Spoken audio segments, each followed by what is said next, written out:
Buenas noches, hijos de la luna. Bienvenidos a El Grimorio de Rix.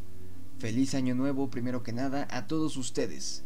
Espero que 2021 sea un año mucho mejor que este que acaba de terminar, lleno de salud, éxito, amor y mucha prosperidad. En el capítulo de hoy abriremos este año nuevo con relatos enviados por ustedes, que es una sección que me fascina. Muchísimas gracias a todos los que tuvieron la confianza de enviar sus relatos, y si tú aún no te animas, por favor hazlo. Mi correo electrónico es necronomiconrelatos@gmail.com y lo puedes encontrar en la descripción de este video. Cabe aclarar que 2 de los suscriptores que cuentan los relatos de hoy piden mi opinión o consejo respecto a sus vivencias, así que este capítulo muy seguramente tendrá una secuela, la cual pienso subir en poco tiempo. Ahora, sin más preámbulos, comencemos con esta primera edición de relatos de suscriptores del 2021. Desaparecido, enviado por Tiago Moreno, de Bogotá, Colombia. Hola Rix, este es mi relato. Espero que te guste porque la verdad, ni yo sé qué fue lo que me pasó y me gustaría saber tu opinión. Me llamo Tiago, soy de Bogotá, Colombia. Tengo 23 años y trabajo como diseñador gráfico. En mi trabajo, mientras estoy ocupado, escucho historias de terror en YouTube y así fue como conocí tu canal. La verdad me gustó mucho tu canal, los temas de licantropía, críptidos, misterios y terror son mis temas favoritos. También escucho tus podcasts y así me distraigo. Así fue como supe que se te pueden enviar relatos de terror, y creo que en el tiempo que llevo escuchando tu canal, nunca has hablado de algo relacionado con lo que me ocurrió a mí. Todo comenzó el día 11 de septiembre del año 2020. Como te dije anteriormente, yo trabajo como diseñador gráfico y tengo la fortuna de trabajar como a 5 o 6 cuadras de mi casa. Eso hace que me demore en llegar de la casa al trabajo y viceversa más o menos 10 minutos. Entro a trabajar a las 8 a.m. y salgo a las 5 p.m. Ese día estaba muy oscuro y era obvio que iba a llover. A eso de las 3 p.m. comenzó la lluvia, pero conforme iba pasando el tiempo, más duro llovía y comenzó a granizar de repente. Acompañado de la lluvia, también caían rayos y truenos, y yo estaba algo nervioso porque, según algunos mitos, las ventanas atraen los rayos, pero estaba más nervioso aún porque no quería salir de trabajar y ver que todavía llovía así de fuerte. No le presté mucha atención y me concentré mejor en mi trabajo, y así me dieron las 5 p.m., mi hora de ir a casa. Miré por la ventana y estaba lloviznando todavía. Me alisté rápido para llegar a la casa y no estar muy mojado por la lluvia. Como te dije antes, normalmente me demoro 10 minutos en llegar a mi casa del trabajo. Caminé una cuadra y me sorprendió que vi un destello bastante fuerte cerca de donde caminaba yo. Hasta el día de hoy asimilo que fue un rayo o los destellos que estos emanan. Pensé que pudo haber caído muy cerca de mi posición y pudo haber causado un daño grande. Me puse a pensar en todas esas cosas durante el recorrido a mi casa y en este punto es que todo se vuelve extraño. Cuando llegué a mi casa, mi mamá estaba muy triste y al verme corrió y me abrazó muy fuerte. Te juro que ella se veía demasiado sorprendida. Mi tío y mi hermano también viven conmigo y ellos, aunque no muestran mucho afecto normalmente, también saltaron a abrazarme.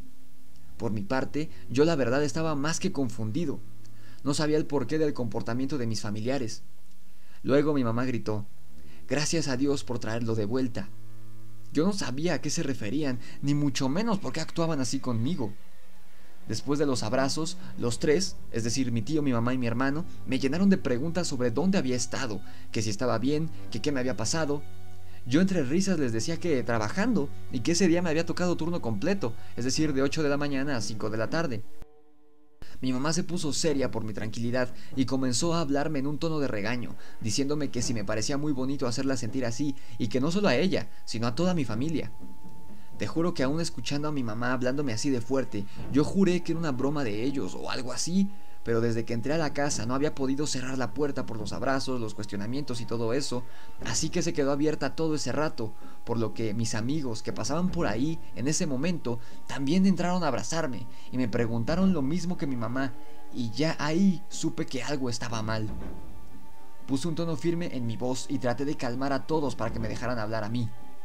Les pregunté que qué pasaba, que a qué se referían con todas esas preguntas. Mi mamá fue a su habitación mientras mis amigos me explicaban que todos estaban así porque yo hacía 2 semanas que no daba señales de vida. Me había desaparecido y mi mamá, al salir de su habitación, me entregó un folleto en una hoja de papel donde estaba mi foto y un enunciado que decía: se busca, desaparecido, y la recompensa que daban por alguna información mía. Yo, al ver ese cartel, no pude más y me convencí de que no pudieron haber planeado todo. Una broma así de fuerte solo para mí. Yo les dije que había estado en el trabajo. Miré mi reloj en ese momento y eran las 5:19 p.m. No entendía nada, estaba confundido.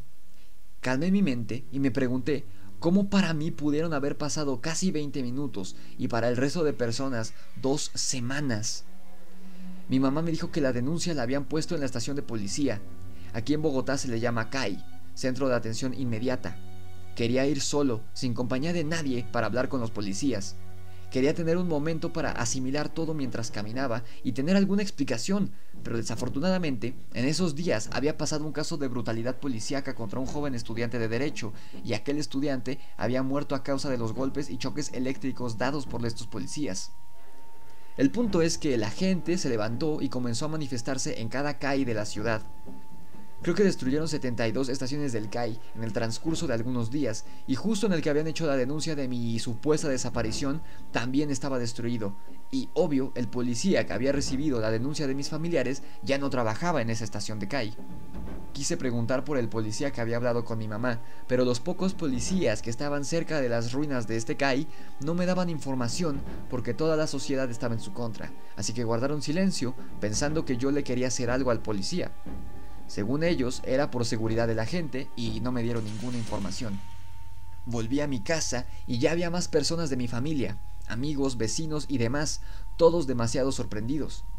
Ya un poco más calmado, quise llamar a la única persona que me podía ayudar a encontrar respuestas, y esa persona era mi jefe, ya que de él me despedí a las 5 en punto de la tarde, el día en que supuestamente había desaparecido, que para mí, te repito, apenas habían pasado unas cuantas horas a partir de este momento.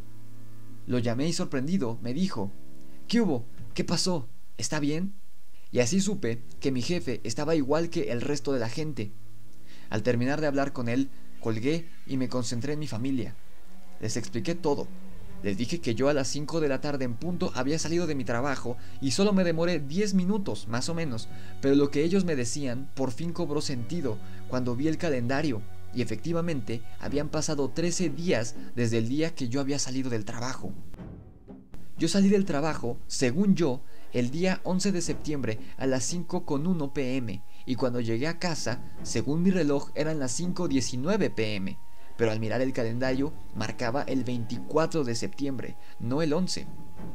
Hasta el día de hoy no supe qué pasó durante ese tiempo. Como te había dicho, soy amante del terror, de los misterios y demás. Entonces quise averiguar por mi cuenta y encontré casos parecidos, pero no iguales al mío. Por ejemplo, me encontré con casos de personas que desaparecieron varios días y que después los encontraban en una zona aislada, pero el reloj de estas personas no había avanzado ni un minuto, y el mío había avanzado 19 minutos. Además, en estos casos, estas personas, si son hombres, les crece la barba y el cabello, lo cual a mí no me pasó. Es más, ni siquiera tenía hambre, y mi barba, a mi perspectiva, estaba igual. También miré mis uñas y no habían crecido nada. Investigué sobre un sujeto del que tú hablaste, de Sergei Pamavarenko o algo así, en el podcast de los viajeros del tiempo, pero en ese caso, él viajó muchos años al futuro y luego desapareció para siempre, lo cual no me pasó a mí. La verdad, no sé si viajé en el tiempo o si me quedé atorado en el espacio-tiempo por una pequeña fracción, o tal vez un error de la Matrix, o si de hecho ese resplandor, que según yo era un rayo, haya tenido que ver algo con todo esto. En fin, fue algo muy raro que quise compartir contigo y con todos los hijos de la luna. Gracias por su tiempo y buenas noches. El ser del río, enviado por Zully, de Costa Rica.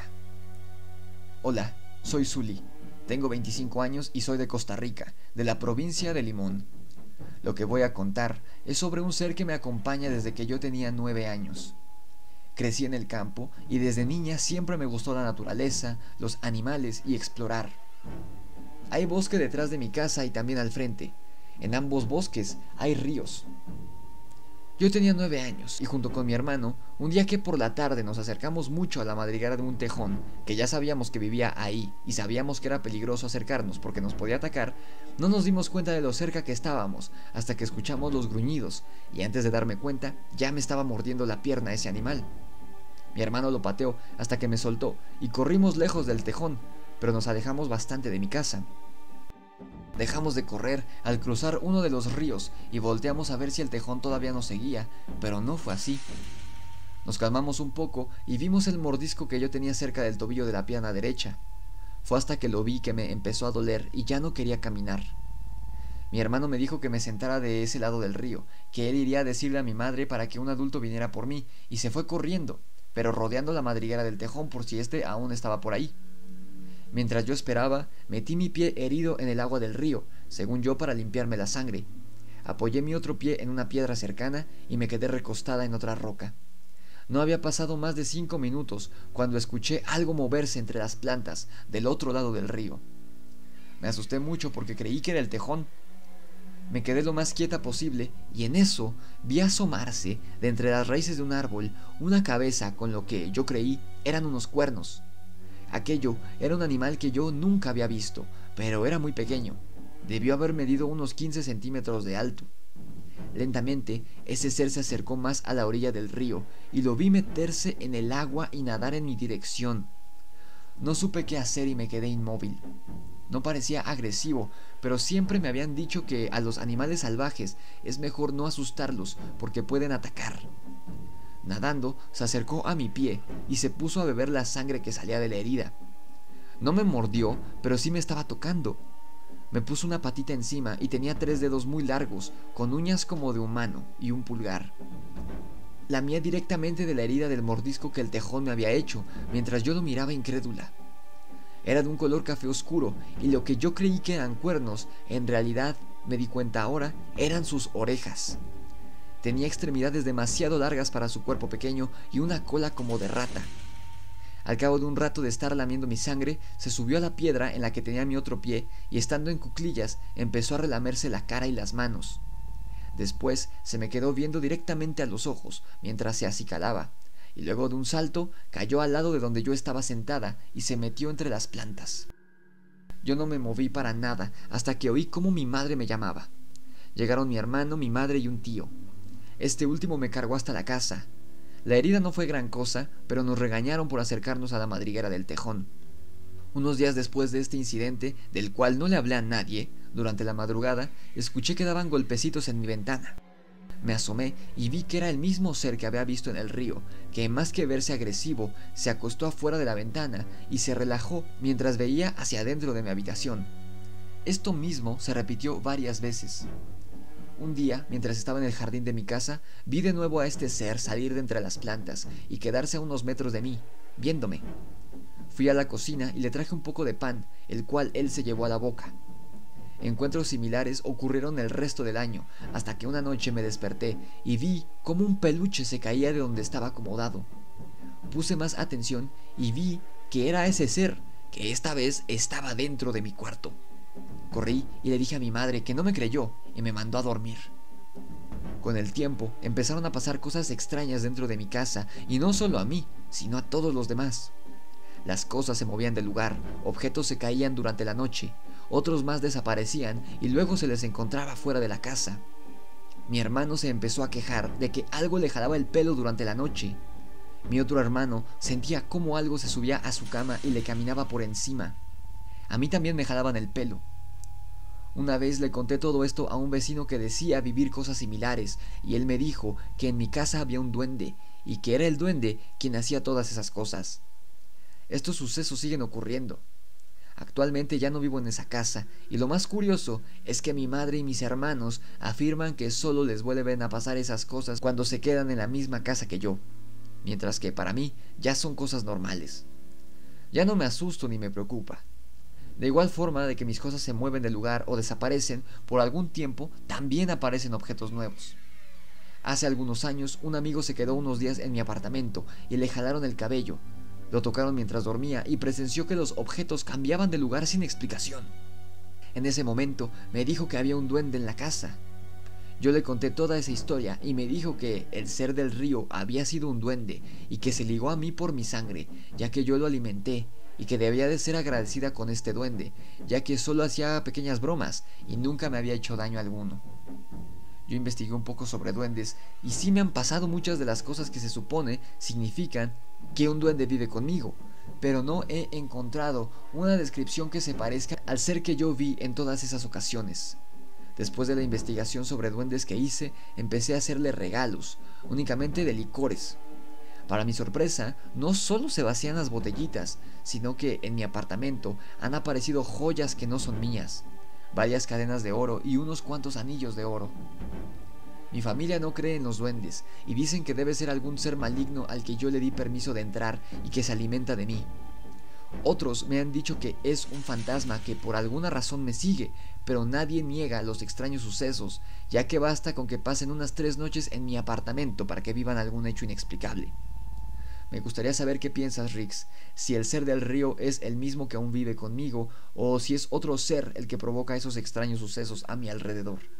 ¿Qué crees que es lo que vive conmigo? ¿Un duende, un ser maligno, un fantasma o algún otro ser? ¿Debo preocuparme e intentar librarme de él? Creo que era un lobo y una loba, enviado por Genaro, de Ecuador. Hola, mi nombre es Genaro. En las últimas semanas descubrí este genial canal de terror y de licantropía, que es mi tema favorito, y el hombre lobo es mi monstruo favorito. Al ver los relatos de licántropos, pensé que debía compartir esta historia que, durante mi niñez, siempre la escuché de parte de mi abuelo, ya que en ese entonces éramos muy unidos. Mi abuelo siempre fue escéptico a estos temas, pero siempre que lo contaba, sus ojos se ponían llorosos y su cara se pasmaba de terror. Yo, en aquellos tiempos, y hasta ahora, siempre le he buscado una explicación a todo. Pero bueno, sin más, empiezo con el relato, contado desde la perspectiva de mi abuelo. En ese tiempo, yo trabajaba desde las 4 de la mañana hasta las 4 de la tarde. Cada día nos tocaba trabajar en diferentes terrenos y haciendas, haciendo diferentes tipos de trabajos. En esa ocasión, tuvimos que ir al monte, ya que un trabajador, muy amigo mío, y una gran vaca se habían perdido. El dueño de la hacienda no daba datos específicos, como si intentara mentirnos u ocultarnos algo. Dijo que la mitad de trabajadores se quedaría en la hacienda y el resto buscaría al trabajador y a la gran vaca. En ese grupo estaba un sujeto el cual era un psicópata. Nadie lo quería en la hacienda. Solo hablaba con el patrón y siempre era a solas, y si había alguien más cerca de ellos, solo murmuraban. Seguimos adelante y después de un largo camino encontramos a la raíz de un árbol unos cachorros de lobo, pero parecían deformes. Sin previo aviso, el psicópata sacó un revólver y les disparó a los 4 cachorros. Todos nos quedamos callados y él dijo: esto era necesario, con un tono muy serio. Luego de esto seguimos adelante. Cuando cayó la tarde, con mucha hambre y cansancio, escuchamos una especie de ronroneo, y uno de los trabajadores vio lo que parecía ser un lobo blanco, pero luego se dieron cuenta de que en realidad era una loba por las mamas que tenía. Todos le dijeron al psicópata que disparara, pero este no respondió. Estaba petrificado del miedo. En un valiente acto o en un impulso de estupidez, yo cogí el arma y le disparé. Le di en el hombro al animal y este se paró en 2 patas. Su altura era como la de un hombre adulto. Seguido de esto, soltó un fuerte rugido y saltó hacia los demás. Yo le disparé de nuevo, pero esta vez no le di. En eso, todos corrimos de regreso a la hacienda. La loba nos pisaba los talones, pero llegamos a donde estaban sus crías muertas. Ella las vio y se puso a lamer los cuerpecitos. Poco a poco la fuimos dejando atrás. Cuando llegamos a la hacienda, casi a las 4 de la tarde, el patrón preguntó por la vaca y no por el trabajador perdido. Le contamos todo. Él, un poco nervioso, les dijo a todos que se retiraran, excepto al psicópata, con quien habló por un rato y luego se quedó en la casa del patrón. Después de unos días regresamos a trabajar. El patrón dijo que esta vez, como había menos hombres, nos quedaríamos hasta el día siguiente realizando trabajos en el campo. Todo el día estuvimos nerviosos por lo que pocos días antes habíamos visto, pero a eso de las 6 de la tarde, el patrón dijo que entráramos a la casa. Ahí fue cuando llegó el psicópata y se encaminó para ir al monte, completamente solo. Le preguntamos que a dónde iba y él respondió con un tono muy serio, como siempre: voy a enmendar mi error y a ver a los ojos de la muerte. Nunca más lo volvimos a ver. En la noche dormíamos en una pequeña caseta. cuando a eso de las 10 de la noche escuchamos un fuerte aullido. El patrón entró a la caseta donde estábamos nosotros, ya que esta última conectaba con la casa por medio de una puerta de metal, la cual solía estar cerrada siempre por seguridad y para que los trabajadores no salieran durante la noche a robar las pertenencias del patrón. Nuestro jefe solo repetía: ¿cómo es posible que haya fallado? Y repetía: él ha fallado, él ha fallado. Cerró la puerta que daba a los campos y al ganado. Esta era una gran puerta de madera, pero además la cerró con cadenas y con un gran candado, y luego dijo unas palabras que nunca olvidaré: no salgan hasta que ya no le escuchen, y no dejen que los vea ni que los huela, y si las cosas se ponen peores, ahí están unos gruesos tablones, clávenlos a la puerta con clavos de acero, tal vez así ya no pueda entrar. Si entra, ahí hay un revólver, utilícenlo para morir sin dolor. Luego, el patrón cerró la puerta de metal que daba hacia la casa y escuchamos que le puso el candado. Nadie podía dormir. A las 12 de la noche, escuchamos cómo algo atravesaba los corrales, que eran de madera y tenían alambre de púas. Aquello se acercaba a la casa y cuando estaba cerca, los perros, las vacas, las ovejas y los caballos empezaron a ponerse nerviosos, pues chillaban de miedo. Pero este ser no los atacó a ellos. Cuando llegó a la caseta, pudimos ver que era la misma loba de días atrás, pero lo que me sorprendió fue que su herida ya había cicatrizado por completo, y además no estaba sola. La acompañaba un gigantesco lobo negro, el cual se paraba en 2 patas por segundos, y luego volvía a andar en 4. Hacía esto constantemente, como si nos estuviera olfateando. Él quizá era el padre de los cachorros que había matado el psicópata. En eso, escuchamos cómo la loba ronroneaba cerca de la puerta, pero esta vez acompañada del lobo. El ronroneo de este lobo, si es que se le puede llamar así, era como el sonido del personaje depredador, mezclado con el sonido de un perro herido. Su olor era como el de un zorrillo o mofeta muertos hacía más de una semana. La loba olía como a pollo mojado, aunque a simple vista parecía que su pelaje estaba seco.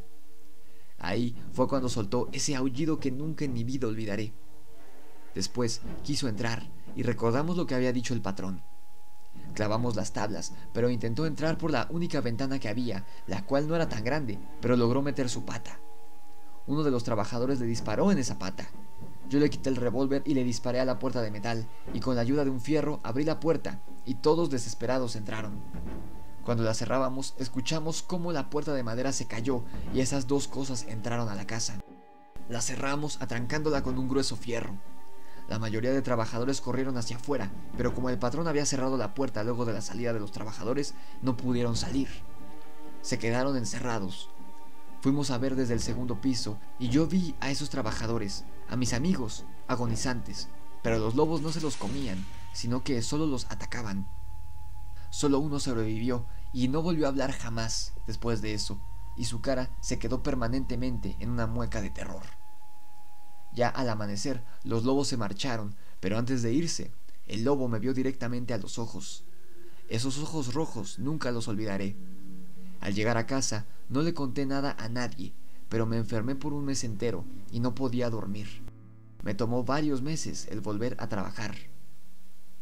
Ya terminada la historia, yo, Genaro, le pregunté a mi abuelo qué eran esas cosas, y él me contestó: yo creo que eran un lobo y una loba. Ese ha sido mi relato.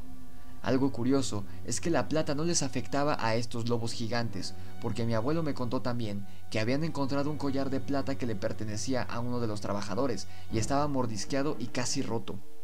Además, estos seres quizá no necesiten la luna llena para transformarse, ya que las 2 veces que mi abuelo los vio, la luna no estaba llena.